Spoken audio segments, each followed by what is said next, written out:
नमस्कार। हम बात कर लेते हैं ये किसान आंदोलन। क्या ये वाकई किसान है क्या? क्या ये वाकई अन्नदाता है क्या?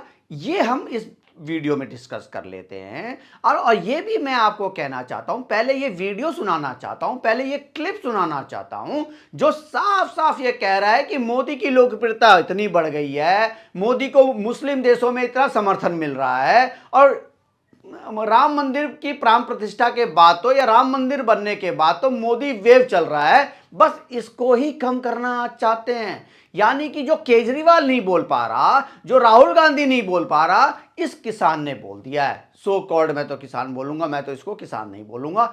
आप लोगों को अगर किसान बोलना है, अगर आप लोग मेरी बातों से एग्री करते हो तो वेल एंड गुड, और नहीं करते हो तो वेल एंड गुड।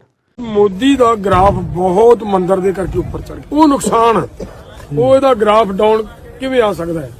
ਮੈਂ ਬਹੁਤ ਵਾਰੀ ਜਦੋਂ ਮੈਂ ਪਿੰਡਾਂ ਦੇ ਵਿੱਚ ਤਿਆਰੀਆਂ ਕਰਾਉਂਦਾ ਫਿਰਦਾ ਸੀ, ਬਹੁਤ ਵਾਰੀ ਲੋਕਾਂ ਨੂੰ ਇਹ ਕਹਿੰਦਾ ਸੀ ਕਿ ਮੌਕਾ ਬੜਾ ਥੋੜਾ ਹੈ, ਗ੍ਰਾਫ ਉਹਦਾ ਬੜਾ ਉੱਚਾ ਚੜਿਆ ਹੋਇਆ, ਦਿਨ ਸਾਡੇ ਕੋਲੇ ਥੋੜੇ ਆ। ਕੀ ਅਸੀਂ ਇਹਨੇ ਥੋੜੇ ਦਿਨਾਂ ਦੇ ਵਿੱਚ ਗ੍ਰਾਫ ਇਹਦਾ ਡਾਊਨ ਕਰ ਲਾਂ? लेकिन ये किसान नहीं है, ये सिर्फ आंदोलन जीवी हैं, और इनका काम है सिर्फ देश की में अराजकता फैलाना, देश में ऐसा माहौल बना देना कि बाहर की जो कंपनियां हमारे देश में जो इन्वेस्ट करना चाहती हैं वो ना करें। ये लेफ्ट का एजेंडा है, ये कांग्रेस का एजेंडा है।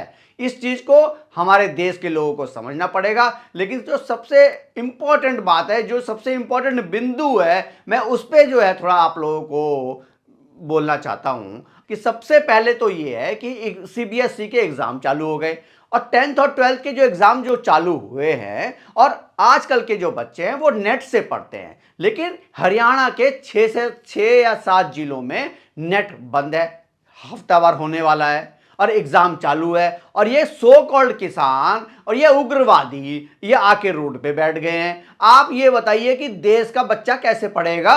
इन्होंने तो अपने बच्चे पढ़ाने नहीं हैं, तो इनको तो कोई फर्क नहीं पड़ता। लेकिन जो हमारे देश के बच्चे हैं, जो आगे कुछ करना चाहते हैं, जो माँ बाप पूरे साल तैयारी कराते रह गए, अब जो एग्जाम के टाइम पे ये जो है नेट नहीं मिल रहा उनको, तो ये बच्चे पढ़ाई करेंगे कैसे? ये सोचने का विषय है। अगर इनके अंदर जरा सा भी हृदय है तो एग्जाम से पहले चुपचाप जो है पंजाब की दिशा में चला जाना चाहिए इन लोगों को। अगर किसान होता, पूरा रोड ब्लॉक कर दिया, बच्चे हमारे कैसे जाएंगे टेस्ट देने के लिए? इतना बड़ा लाइफ का सबसे बड़ा एग्जाम होता है बोर्ड एग्जाम 10th और 12th का, उसका जो है बोर्ड का एग्जाम लोग नहीं दे पा रहे हमारे बच्चे। इसका कौन इसका जिम्मेदार लेगा? अच्छा, इनसे अगर पूछो कि भाई आप रोड पे क्यों बैठे हो, रोड बंद है, तो ये कहते हैं कि रोड हमने थोड़ी ना बंद करी है, रोड तो सरकार ने बंद करी है, सिक्योरिटी फोर्सेस ने बंद करी है, कील तो उन्होंने लगाई है रोडों पे। तो लगाया है तो तुम लोगों के लिए है भाई, जो सो कॉल्ड किसान बन रहे हो। कल क्या करोगे, कल क्या नहीं करोगे, दिल्ली में किस किस को मारोगे, किस किस नेता के घर में घुस जाओगे, क्या क्या लूट ले जाओगे, कुछ पता है क्या तुम्हारे बारे में? इससे पहले भी तुमने दिल्ली में इतना जो है 26 जनवरी को क्या क्या नहीं किया, और कैसे कैसे ट्रैक्टर को, अपने ट्रैक्टर को जिसको लोग भगवान मानता है, एक किसान अपने एक ट्रैक्टर को भगवान मानता है, उसको दिल्ली की सड़कों पे आप लोगों ने नचाया। और पूरा देश देखा, पूरे विश्व ने देखा।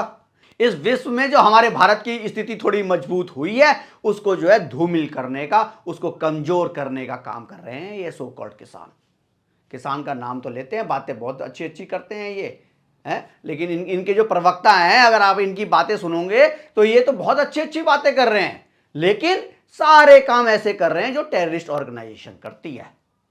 इसको बोलने में मुझे कोई आपत्ति नहीं लग रही कि ये टेररिस्ट ऑर्गेनाइजेशन वाले काम जैसे होते हैं वैसे ही कर रही है। अगर आपको कोई मांगे हैं तो अपनी मांगे ढंग से मांगो। अच्छा, ये राहुल गांधी जो कह रहा है कि हम आएंगे तो एमएसपी दे देंगे, अरे भैया तुम्हारी जो है कर्नाटक में सरकार है, तुम्हारी जो है तेलंगाना में सरकार है, पहले वहां पे एमएसपी देके दिखा दो ना लोग, जनता को।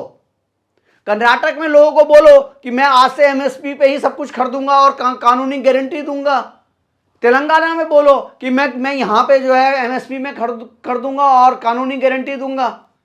भाई तुम सिर्फ वोट के लिए, मुझे लग रहा है, देश के टुकड़े करना चाहते हैं आप राहुल साहब।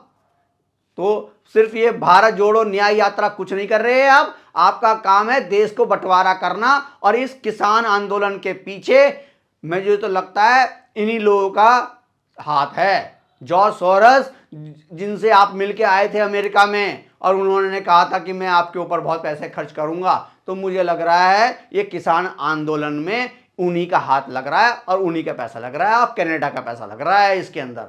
और मैं तो इतने इतने विजुअल सोशल मीडिया पे चल रहा है, कह रहा है कि हमें अगर पाकिस्तान से जोड़ना है तो हमें पाकिस्तान से जोड़ दो।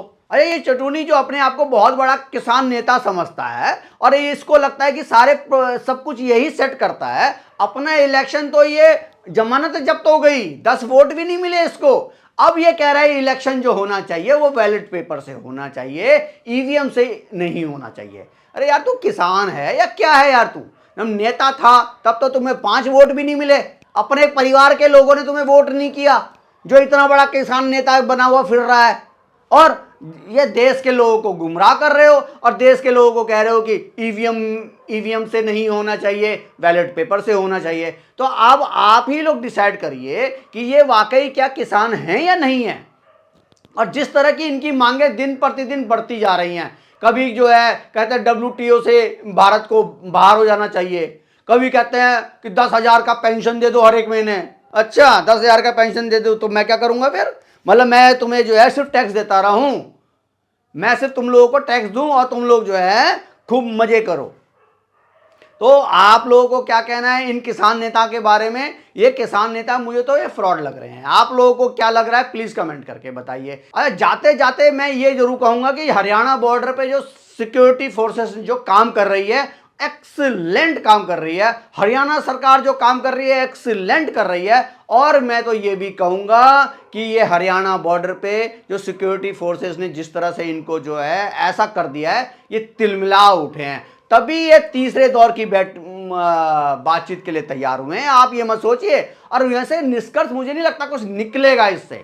इनका एजेंडा सिर्फ यही है कि किसी भी तरीके से 2024 से पहले 2-3 महीने जो है एक माहौल बनाया जाए, और अगर 2-3 किसानों की इसमें जान भी चली जाती है तो उनको भुनाने की कोशिश करेंगे ये। इनसे ये उम्मीद मत करना कि ये किसान के लिए आए हैं, इनका एजेंडा कुछ और है और इनको जो भी आग दे रहा है वो देश से खेल रहा है। तो मैं तो आप लोगों से यही कहूँगा, अगर आप लोगों को कुछ कमेंट करना है और आप लोगों को लगता है कि ये क्या वाकई किसान है और नहीं है, प्लीज़ कमेंट करके बताइए। अगर आपको मेरा वीडियो और मेरा कंटेंट आपको अच्छा लगता है तो प्लीज़ लाइक शेयर और सब्सक्राइब भी कर दीजिए। और अगर आप कुछ मैसेज कर सकते हैं तो बिना गाली दिया प्लीज़ मैसेज भी कर सकते हैं। धन्यवाद।